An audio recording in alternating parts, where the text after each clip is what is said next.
Just imagine ಮಾಡಿ, ನಿಮ್ಮ ದೇಹದಲ್ಲಿ ಒಂದು ಬ್ಯಾಟರಿ ಇದೆ, ಅದರಲ್ಲೇ ನಿಮ್ಮ ಪೂರ್ತಿ ಎನರ್ಜಿ ಸ್ಟೋರ್ ಆಗಿದೆ. ಮತ್ತೆ ಪ್ರತಿದಿನ ಬೆಳಗ್ಗೆ ನಿಮ್ಮ ಬ್ಯಾಟರಿ 100% ಚಾರ್ಜ್ ಆಗಿರಬೇಕು. ಯಾಕಂದ್ರೆ ನೀವು ನಿಮ್ಮ ಪೂರ್ತಿ ದಿನದ ಕೆಲಸ ಮಾಡಲು, ಅದಾದ ನಂತರವೂ ರಾತ್ರಿವರೆಗೆ 10ರಿಂದ 15% ಚಾರ್ಜಿಂಗ್ ಉಳಿದಿರಬೇಕು. ಹಾಗೂ ರಾತ್ರಿ ಮಲ್ಕೊಂಡು ಮತ್ತೆ ನೀವು ಅದನ್ನ ರೀಚಾರ್ಜ್ ಮಾಡ್ತಾ ಇರಬೇಕು ಅಂತ ಅಂದ್ಕೊಳ್ತೀರಾ. ಆದರೆ ನಮ್ಮೆಲ್ಲರ ಜೊತೆ ಇದೇ ಸಮಸ್ಯೆ ಆಗ್ತಾ ಇದೆ. ಅದೇನಂದ್ರೆ ನಾವು ಅಂದುಕೊಂಡಿರುವ ಪ್ರಕಾರ ಅದು ಯಾವುದೂ ಆಗ್ತಾ ಇಲ್ಲ. ಯಾಕಂದ್ರೆ ರಾತ್ರಿಯ ಒಳ್ಳೆ ನಿದ್ದೆ ತಗೊಳ್ಳದೆ ಇರೋದ್ರಿಂದ ನಮ್ಮ ಎನರ್ಜಿ ಮೊದಲೇ 50% ಕಡಿಮೆ ಆಗಿರುತ್ತೆ. ನಂತರ ನೀವು ನಿಮ್ಮ ಫೋನ್ ಯೂಸ್ ಮಾಡ್ತೀರಾ, ಬ್ರಷ್ ಮಾಡ್ತೀರಾ, ರೆಡಿ ಆಗ್ತೀರಾ, ಬ್ರೇಕ್ಫಾಸ್ಟ್ ಮಾಡ್ತೀರಾ. ಈ ಎಲ್ಲ ಕೆಲಸಕ್ಕೆ ನಿಮ್ಮ ಆಲ್ಮೋಸ್ಟ್ 10% ಎನರ್ಜಿ ಖಾಲಿಯಾಗಿರುತ್ತೆ. ಮತ್ತೆ ಉಳಿದ 40% ನಲ್ಲಿ ನೀವು ನಿಮ್ಮ ಪೂರ್ತಿ ದಿನ ಕಳಿಬೇಕು. ಅದರಲ್ಲಿ ಕೆಲವೊಬ್ರು ಟ್ರಾವೆಲ್ ಮಾಡ್ತಾರೆ, ಕೆಲವೊಬ್ರು ಸ್ಕೂಲ್ ಅಥವಾ ಕಾಲೇಜ್ ಹೋಗುವವರಾಗಿರ್ತಾರೆ, ಇನ್ನು ಕೆಲವೊಬ್ರು 8 ಗಂಟೆಯ ಆಫೀಸ್ ನಲ್ಲಿ ಕೆಲಸ ಮಾಡುವವರಾಗಿರ್ಬೋದು. ಅವರಲ್ಲಿ 2 ಗಂಟೆಯ ಲಂಚ್ ಟೈಮ್ ಬರೋವರೆಗೆ ಆಲ್ಮೋಸ್ಟ್ 20% ಎನರ್ಜಿ ಖಾಲಿಯಾಗಿರುತ್ತೆ. ಆಗ ನಮ್ಮ ಮೈಂಡ್ ನಮ್ಮನ್ನ ಅಲರ್ಟ್ ಮಾಡ್ತಾ ಇರುತ್ತೆ, ಈಗ ನಮಗೆ ಚಾರ್ಜಿಂಗ್ ನ ಅವಶ್ಯಕತೆ ಇದೆ ಅಂತ ಹೇಳ್ತಾ ಇರುತ್ತೆ.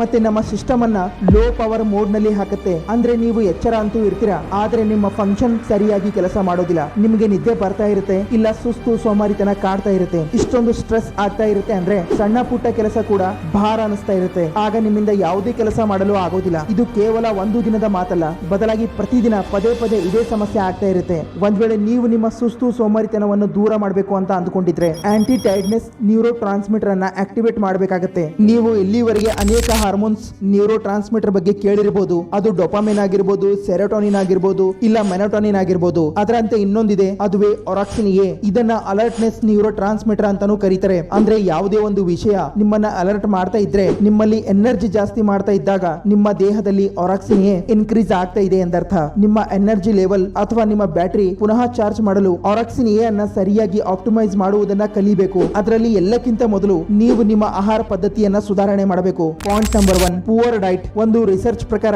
ಒರಾಕ್ಸಿನ್ ಎ ದೇಹದಲ್ಲಿ ಗ್ಲುಕೋಸ್ ಪ್ರಮಾಣ ಕಡಿಮೆ ಆದಾಗ ರಿಲೀಸ್ ಆಗ್ತಾ ಇರುತ್ತೆ. ಯಾವಾಗ ದೇಹದಲ್ಲಿ ಗ್ಲುಕೋಸ್ ಪ್ರಮಾಣ ಜಾಸ್ತಿ ಆಗುತ್ತೆ, ಒರಾಕ್ಸಿನ್ ಎ ರಿಲೀಸ್ ಆಗುವುದು ಕಡಿಮೆ ಆಗುತ್ತೆ. ಕೆಲವೊಂದು ಕಾರ್ಬೋಹೈಡ್ರೇಟ್ ಫುಡ್ ಅಂದ್ರೆ white rice, white breads, potatoes, fast food ಅಥವಾ ಶುಗರ್ ತುಂಬಿರುವ ಡ್ರಿಂಕ್ಸ್, ಈ ಎಲ್ಲವೂ ದೇಹದಲ್ಲಿ ಗ್ಲುಕೋಸ್ ಪ್ರಮಾಣ ಜಾಸ್ತಿ ಮಾಡುತ್ತೆ. ನೀವು ಇದನ್ನ ಗಮನಿಸಿರಬಹುದು. ಜಾಸ್ತಿ ಕಾರ್ಬ್ಸ್ ಇರುವ ಫುಡ್ ಸೇವನೆ ಮಾಡಿದಾಗ ನಿಮ್ಮ ದೇಹದಲ್ಲಿ ಇರುವ ಎನರ್ಜಿ ಲೆವೆಲ್ ಕಡಿಮೆ ಆಗ್ತಾ ಇರುತ್ತೆ. ಯಾಕಂದ್ರೆ ಕಾರ್ಬೋಹೈಡ್ರೇಟ್ ಫುಡ್ ನಿಮ್ಮ ದೇಹದಲ್ಲಿ ಒರಾಕ್ಸಿನ್ ಎ ರಿಲೀಸ್ ಆಗುವುದನ್ನ ನಿಲ್ಲಿಸುತ್ತೆ. ನೋಡಿ, ನಾನ್ ನಿಮ್ಗೆ ದಿನವಿಡೀ ಕಾರ್ಬೋಹೈಡ್ರೇಟ್ ಫುಡ್ ಸೇವನೆ ಮಾಡಬೇಡಿ ಅಂತಿಲ್ಲ. ಅದರಲ್ಲೂ ಒಳ್ಳೆಯ ಫುಡ್ ಆಯ್ಕೆ ಮಾಡಿ ತಿನ್ನಿ, ಇಲ್ಲ ಅದರ ಬದಲಾಗಿ ಪ್ರೋಟೀನ್ ತುಂಬಿರುವ ಆಹಾರ ಸೇವನೆ ಮಾಡಿ. ಒಂದ್ ವೇಳೆ ನೀವು ಜಾಸ್ತಿ ಕಾರ್ಬೋಹೈಡ್ರೇಟ್ ಫುಡ್ ಸೇವನೆ ಮಾಡಿದ್ರೆ ಖಂಡಿತ ನಿಮ್ಗೆ ಸುಸ್ತು ಸೋಮಾರಿತನ ಕಾಡುತ್ತೆ. ಅದಕ್ಕೆ ನಿಮ್ಮ ಆಹಾರ ಪದ್ಧತಿಯಲ್ಲಿ ಪ್ರೋಟೀನ್ ಅನ್ನ ಆಡ್ ಮಾಡಿ. ಅದು ಕಾರ್ಬ್ಸ್ ಅಪೋಸಿಟ್ ಆಗಿ ಕೆಲಸ ಮಾಡುತ್ತೆ. ಯಾಕಂದ್ರೆ ಒಂದು ರಿಸರ್ಚ್ ಪ್ರಕಾರ ಒರಾಕ್ಸಿನ್ ಎ ಅಮಿನೋ ಆಸಿಡ್ ಜೊತೆಗೆ ಟ್ರಿಗರ್ ಆಗುತ್ತೆ, ಮತ್ತೆ ಅದನ್ನ ರಿಲೀಸ್ ಆಗಲು ಸಹಾಯ ಮಾಡುತ್ತೆ. ಒಂದ್ ವೇಳೆ ನೀವು ಕಾರ್ಬ್ಸ್ ಇರೋ ಆಹಾರ ತಿಂದ್ರು, ಅದರಲ್ಲಿ ಜಾಸ್ತಿ ಪ್ರೋಟೀನ್ ಇರುವ ಆಹಾರ ತಿನ್ನೋದ್ರಿಂದ ನೀವು ಜಾಸ್ತಿ ಎನರ್ಜೆಟಿಕ್ ಆಗಿ ಫೀಲ್ ಮಾಡ್ತೀರಾ. ನೆನಪಿರಲಿ, ಜಾಸ್ತಿ ಆಹಾರ ಸೇವನೆ ಮಾಡಿದ್ರೂ ಕೂಡ ಸುಸ್ತು ಸೋಮಾರಿತನ ಕಾಡುತ್ತೆ. ಅದನ್ನ ಪಾಯಿಂಟ್ 2 ಮುಖಾಂತರ ತಿಳಿಯೋಣ. Point number 2, over eating. ಆಹಾರ ಸೇವನೆ ಮಾಡೋದ್ರಿಂದ ದೇಹಕ್ಕೆ ಎನರ್ಜಿ ಸಿಗುತ್ತೆ, ಇದಂತೂ ಎಲ್ಲರಿಗೂ ಗೊತ್ತು. ಒಂದ್ ವೇಳೆ ನಮಗೆ ಊಟ ಮಾಡಿದ ಮೇಲೂ ಸುಸ್ತು ಕಾಡ್ತಾ ಇದ್ರೆ ನೀವು ಜಾಸ್ತಿ ಆಹಾರ ಸೇವನೆ ಮಾಡಿದಿರಾ ಅಂತಾನೆ ಅರ್ಥ. ನೋಡಿ, ನಾವು ಇದನ್ನ ಮರೆತೇ ಬಿಡ್ತೀವಿ. ಊಟ ಮಾಡಿದ ಮೇಲೆ ಊಟವನ್ನು ಜೀರ್ಣ ಮಾಡಲು ನಮ್ಮ ದೇಹಕ್ಕೆ ತುಂಬಾ ಸಮಯ ಬೇಕಾಗುತ್ತೆ, ಮತ್ತೆ ಜಾಸ್ತಿ ಶಕ್ತಿ ಕೂಡ ಉಪಯೋಗ ಮಾಡುತ್ತೆ. ಅದಕ್ಕೆ ಜಾಸ್ತಿ ಆಹಾರ ಸೇವನೆ ಮಾಡಿದ ಮೇಲೆ ನಿದ್ದೆ ಬರೋದು ಪ್ರಾರಂಭ ಆಗುತ್ತೆ. ಆಗ ನಿಮಗೆ ಸುಸ್ತು ಕಾಡ್ತಾ ಇರುತ್ತೆ. ಯಾಕಂದ್ರೆ ನಿಮ್ಮ ಅರ್ಧ ಎನರ್ಜಿ ಪೂರ್ತಿ ಅದನ್ನ ಜೀರ್ಣ ಮಾಡಲು ಬೇಕಾಗುತ್ತೆ. ಶಿಬ್ರೂಸ್ ಗಿಲ್ ಮತ್ತೆ ಸಚ್ಚಿದಾನಂದ್ ಪಾಂಡಾ ಅವರ ಒಂದು ರಿಸರ್ಚ್ ಪ್ರಕಾರ ಒಬ್ಬ ಆವರೇಜ್ ಮನುಷ್ಯ ದಿನದ 15 ಗಂಟೆಯಲ್ಲಿ ಏನಾದ್ರೂ ತಿಂತಾನೆ ಇರ್ತಾನೆ. ಅಂದ್ರೆ ಬೆಳಗ್ಗೆಯಿಂದ ಸಂಜೆವರೆಗೆ ನಾವು ಏನಾದ್ರೂ ತಿಂತಾನೆ ಇರ್ತೀವಿ. ಇದರಿಂದ ನಮ್ಮ ಎನರ್ಜಿ ಲೆವೆಲ್ ಕೂಡ ಕಡಿಮೆ ಆಗ್ತಾ ಇರುತ್ತೆ. ಈ ಸಮಸ್ಯೆಯಿಂದ ಆಚೆ ಬರುವ ಎಲ್ಲಕ್ಕಿಂತ ಬೆಸ್ಟ್ ಸೊಲ್ಯೂಷನ್ ಅಂದ್ರೆ ಬ್ರೇಕ್ಫಾಸ್ಟ್, ಲಂಚ್, ಡಿನ್ನರ್ ಗಳನ್ನ ಮರೆತು ಬಿಡಿ. ಮತ್ತೆ 7 ರಿಂದ 8 ಸಣ್ಣ ಪುಟ್ಟ ಆಹಾರ ಸೇವನೆ ಮಾಡಿ, ಇಲ್ಲ ಇಂಟರ್ಮಿನೆಂಟ್ ಫಾಸ್ಟಿಂಗ್ ಫಾಲೋ ಮಾಡಿ, ಅಂದ್ರೆ ಮಧ್ಯಂತರ ಉಪವಾಸ. ನೋಡಿ, ಇದು ಯಾವುದೇ ಮಾಡರ್ನ್ ಟೆಕ್ನಿಕ್ ಅಲ್ಲ. ನಾವೆಲ್ಲ ಇದನ್ನ ಅನೇಕ ವರ್ಷಗಳಿಂದ ಫಾಲೋ ಮಾಡ್ತಾ ಇದೀವಿ. ಅಂದ್ರೆ ನಮ್ಮ ಹಳ್ಳಿಗಳಲ್ಲಿ ಜನ ಸಂಜೆ 7 ಗಂಟೆಗೆಲ್ಲ ರಾತ್ರಿಯ ಊಟ ಮಾಡ್ತಾರೆ, ಮತ್ತೆ ಬೆಳಿಗ್ಗೆ 10 ಗಂಟೆಗೆಲ್ಲ ಬೆಳಿಗ್ಗೆಯ ಊಟ ಮಾಡ್ತಾರೆ. ಇದರಿಂದ ಅವರ ದೇಹಕ್ಕೆ 15 ಗಂಟೆಯ ಆಹಾರ ಜೀರ್ಣ ಮಾಡಲು ಸಮಯ ಸಿಗುತ್ತೆ. ಇಲ್ಲಿ ನೀವು ಪ್ರಕೃತಿಯ ಅನುಗುಣವಾಗಿ ನಡೀತಾ ಇರೋದ್ರಿಂದ ಮುಂದೆ ನಿಮಗೆ ಇದರಿಂದ ಉಪಯೋಗನೇ ಆಗುವುದು. ಮತ್ತೆ ಇದನ್ನ ಸೆಲೆಬ್ರಿಟಿಗಳು ಕೂಡ ಫಾಲೋ ಮಾಡ್ತಾರೆ. But eat early.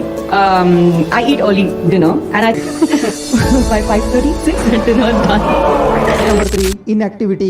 ದಿನದ 24 ಗಂಟೆಯಲ್ಲಿ ನಿಮ್ಮ ಬಾಡಿ ಯಾವ ಪಾಸ್ಚರ್ ನಲ್ಲಿ ಇರುತ್ತೆ ನೋಡಿ. ಒಬ್ಬ ಆವರೇಜ್ ವ್ಯಕ್ತಿ 6 ಗಂಟೆ 30 ನಿಮಿಷ ಕೇವಲ ಕುತ್ಕೊಂಡು ಕಾಲ ಕಳೀತಾನೆ. ನೀವು ಒಬ್ಬ ಜಾಬ್ ಮಾಡುವವರಾಗಿದ್ರೆ ಆ ಮಾತು ಬೇರೆ. ಆದ್ರೆ ಯಾರು ಕೇವಲ ಕುತ್ಕೊಂಡು ಕಾಲ ಕಳೀತಾರೆ ಅಂತವರನ್ನ ನಾ ಪ್ರಶ್ನೆ ಕೇಳ್ತಾ ಇರೋದು. ನೋಡಿ, ನಮ್ಮ ದೇಹ ಏನು ಕುತ್ಕೊಂಡು ಕಾಲ ಕಳೆಯಲು ನಿರ್ಮಾಣ ಆಗಿರೋದಾ? ಇಲ್ಲ ತಾನೆ. ಅಂದ್ರೆ ಯಾವ ಕೆಲಸ ನಮ್ಮ ದೇಹಕ್ಕೆ ನ್ಯಾಚುರಲ್ ಆಗಿಲ್ಲ ಅದನ್ನು ನಾವು ಪದೇ ಪದೇ ಮಾಡಿದಾಗ ಅದರ ದುಷ್ಟ ಪರಿಣಾಮ ಓವರ್ ಆಲ್ ನಮ್ಮ ದೇಹದ ಮೇಲೆನೆ ಬೀರುತ್ತೆ. ನೋಡಿ, ನಮ್ಮ ದೇಹ ರಚನೆ ಆಗಿರೋದು ಕೆಲಸ ಮಾಡಲು, ದೇಹವನ್ನು ಹಿಗ್ಗಿಸಲು. ಹೇಗೆ ಊಟ, ನಿದ್ದೆ, ನೀರು ದೇಹಕ್ಕೆ ಎಷ್ಟು ಮುಖ್ಯನೋ ಅಷ್ಟೇ ಎಕ್ಸರ್ಸೈಸ್ ಮಾಡುವುದು ಕೂಡ ಇಂಪಾರ್ಟೆಂಟ್ ಆಗಿರುತ್ತೆ. ಕೆಲವೊಬ್ಬರಿಗೆ ಅನಿಸಬಹುದು, ನನಗೆ ಇವಾಗಲೇ ಸುಸ್ತು ಕಾಡ್ತಾ ಇದೆ, ಎದ್ದು ಎಕ್ಸರ್ಸೈಸ್ ಮಾಡು ಅಂದ್ರೆ ಮತ್ತೆ ಸುಸ್ತಾಗತ್ತೆ ಅಂತ ಅನ್ಕೋಬಹುದು. ಆದರೆ ಇದು ಸುಳ್ಳು. ಯಾಕಂದ್ರೆ ನಿಮಗೆ ಸುಸ್ತು ಇರುವಾಗಲೇ ಎಕ್ಸರ್ಸೈಸ್ ಮಾಡುವುದರಿಂದ ಇಲ್ಲ ದೇಹವನ್ನು ಹಿಗ್ಗಿಸುವುದರಿಂದ ನಿಮ್ಮ ಎನರ್ಜಿ ಜಾಸ್ತಿ ಆಗುತ್ತೆ. ಬೇಕಿದ್ರೆ ನೀವೇ ಪರೀಕ್ಷೆ ಮಾಡ್ಕೊಳ್ಳಿ, ಇಲ್ಲ ಈ ಎಕ್ಸಾಂಪಲ್ ಅನ್ನ ಅರ್ಥ ಮಾಡ್ಕೊಳ್ಳಿ. ಫಾರ್ ಎಕ್ಸಾಂಪಲ್, ನಿಮ್ಮನ್ನ ಒಂದು ಬಾಕ್ಸ್ ನಲ್ಲಿ ಕೂರಿಸಿ ತುಂಬಾ ಸಮಯದ ನಂತರ ನಿಮ್ಮನ್ನ ಆಚೆ ತೆಗೆದಾಗ ನಿಮ್ಮಲ್ಲಿ ಜಾಸ್ತಿ ಎನರ್ಜಿ ಇರುತ್ತಾ, ಇಲ್ಲ ಸುಸ್ತು ಸೋಮಾರಿತನ ಕಾಡುತ್ತಾ? ಇದೇ ಕಾರಣ ಇದೆ, ನಾವು ಬೆಳಗ್ಗೆ ಎದ್ದ ಮೇಲೆ ನಮಗೆ ಸುಸ್ತು ಸೋಮಾರಿತನ ಕಾಡ್ತಾ ಇರುತ್ತೆ. ಯಾಕಂದ್ರೆ ಇಡೀ ರಾತ್ರಿ ನಮ್ಮ ದೇಹದಲ್ಲಿ ಯಾವುದೇ ಮೂಮೆಂಟ್ ಆಗಿರೋದಿಲ್ಲ.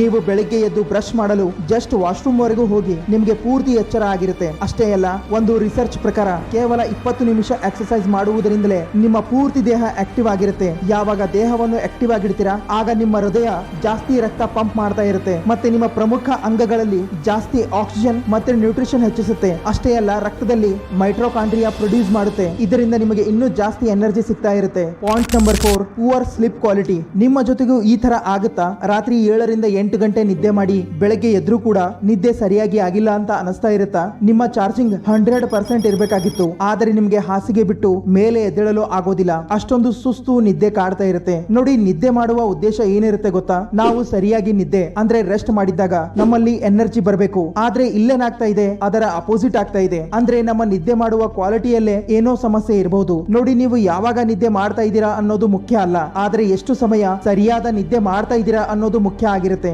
ಯಾಕಂದ್ರೆ ಮಾಡರ್ನ್ ಸೈನ್ಸ್ ಮತ್ತೆ ಆಯುರ್ವೇದ ಈ ಎರಡರಲ್ಲೂ ರಾತ್ರಿಯ 10 ರಿಂದ 12 ಗಂಟೆಯ ಸಮಯವನ್ನು ಗಾಢವಾಗಿ ನಿದ್ದೆ ಮಾಡುವ ಸಮಯವೆಂದು ಕರೆಯಲಾಗಿದೆ. ಅದಕ್ಕೆ ನೀವು ಪ್ರತಿದಿನ ಸೇಮ್ ಟೈಮ್ ನಿದ್ದೆ ಮಾಡಬೇಕು ಮತ್ತೆ ಸೇಮ್ ಟೈಮ್ ಎದ್ದೇಳಬೇಕು. ಯಾಕಂದ್ರೆ ನಿಮ್ಮ ದೇಹಕ್ಕೆ ಮತ್ತೆ ನಿಮ್ಮ ಮೈಂಡ್ಗೆ ಸರಿಯಾದ ರೆಸ್ಟ್ ಸಿಗಲು. ಆದರೆ ನೀವು ಈ ತರ ಮಾಡಬಾರ್ದು. ನಿಮ್ಮ ದೇಹಕ್ಕೆ ತುಂಬಾ ಸುಸ್ತಾಗಿದ್ದಾಗ, ನಿಮ್ಮ ಬ್ಯಾಟರಿ ಪೂರ್ತಿ ಖಾಲಿಯಾಗಿದ್ದಾಗ, ನಿಮ್ಮ ದೇಹ ನಿದ್ದೆಯ ಭಿಕ್ಷೆ ಬೇಡುವಾಗ ನೀವು ನಿದ್ದೆ ಮಾಡಬಾರ್ದು. ಬದಲಾಗಿ ಅದಕ್ಕಿಂತ ಮುಂಚೆನೆ ನೀವು ನಿದ್ದೆ ಮಾಡಬೇಕು. ಅದಕ್ಕಾಗಿ ಒಂದು ಸರಿಯಾದ ಸಮಯವನ್ನು ನಿರ್ಧಾರ ಮಾಡಬೇಕು. ನೋಡಿ, ನಮ್ಮ ನಿದ್ದೆಯನ್ನ ಜಾಸ್ತಿ ಹಾಳು ಮಾಡುವುದು ಯಾವುದು ಗೊತ್ತಾ? ಕಾಫಿ. ನೀವು ಮಧ್ಯಾಹ್ನ 12 ಗಂಟೆ ಆದ್ಮೇಲೆ ಕ್ಯಾಫಿನೇಟೆಡ್ ಪ್ರಾಡಕ್ಟ್ ಸೇವನೆ ಮಾಡಬಾರ್ದು. ಟೀ, ಕಾಫಿ ಅಥವಾ ಕೋಲ್ಡ್ ಡ್ರಿಂಕ್ಸ್, ಯಾವುದೇ ಡ್ರಿಂಕ್ ಆಗಿರಬಹುದು, ಅದರಲ್ಲಿ ಕ್ಯಾಫಿನ್ ಇದ್ರೆ ಅದನ್ನ ಕುಡಿಯಬಾರದು. ಯಾಕಂದ್ರೆ ಕ್ಯಾಫಿನ್ ನಮ್ಮ ದೇಹವನ್ನು ಎಚ್ಚರವಾಗಿಡಲು ಸಹಾಯ ಮಾಡುತ್ತೆ ಮತ್ತೆ ದೇಹದಲ್ಲಿ ಇರುವ ಮೆಲಟೋನಿನ್ ಪ್ರೊಡಕ್ಷನ್ ಅನ್ನ ಕಡಿಮೆ ಮಾಡುತ್ತೆ. ಇದರಿಂದ ನಮಗೆ ನಿದ್ದೆ ಬರೋದಿಲ್ಲ.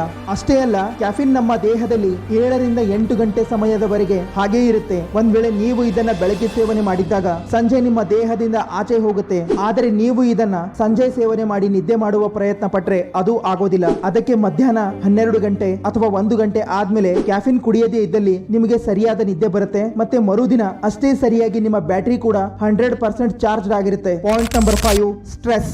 ನೀವು ನಾ ಹೇಳಿರುವ ಎಲ್ಲಾ ರೂಲ್ಸ್ ಗಳನ್ನ ನೀವು ಫಾಲೋ ಮಾಡ್ತಾ ಇರಬಹುದು. ಅದು ಆಹಾರ ಪದ್ಧತಿ ಆಗಿರಬಹುದು, ಇಲ್ಲ ಸರಿಯಾದ ನಿದ್ದೆ ಆಗಿರಬಹುದು, ಮತ್ತೆ ಎಕ್ಸರ್ಸೈಸ್ ಕೂಡ ಮಾಡ್ತಾ ಇರಬಹುದು. ಆದ್ರೂ ಕೂಡ ನಿಮಗೆ ಸುಸ್ತು ಸೋಮಾರಿತನ ಕಾಡ್ತಾ ಇದ್ರೆ ನಿಮಗೆ ಆರೋಗ್ಯ ಸಮಸ್ಯೆ ಇರಬಹುದು. ಅದಕ್ಕೆ ನೀವು ಆದಷ್ಟು ಬೇಗ ಡಾಕ್ಟರ್ ಹತ್ರ ಹೋಗಿ ಪರೀಕ್ಷೆ ಮಾಡ್ಕೊಳ್ಳಿ. ಯಾಕಂದ್ರೆ ಕೆಲವೊಮ್ಮೆ ಬ್ಲಡ್ ಕೌಂಟ್ಸ್ ಕಡಿಮೆ ಆದಾಗ್ಲೂ ಇಂತಹ ಸಮಸ್ಯೆ ಕಾಡ್ತಾ ಇರುತ್ತೆ. ಇಲ್ಲ ನೀವು ಜಾಸ್ತಿ ಸ್ಟ್ರೆಸ್ ತಗೊಳ್ಳುವ ವ್ಯಕ್ತಿ ಆಗಿರಬಹುದು, ಅಂದ್ರೆ ವಿನಾಕಾರಣ ಪದೇ ಪದೇ ಯೋಚನೆ ಮಾಡಿ ನಿಮ್ಮ ಮೈಂಡ್ಗೆ ಮೆಂಟಲ್ ಪ್ರೆಷರ್ ಕೊಡ್ತಾ ಇರಬಹುದು.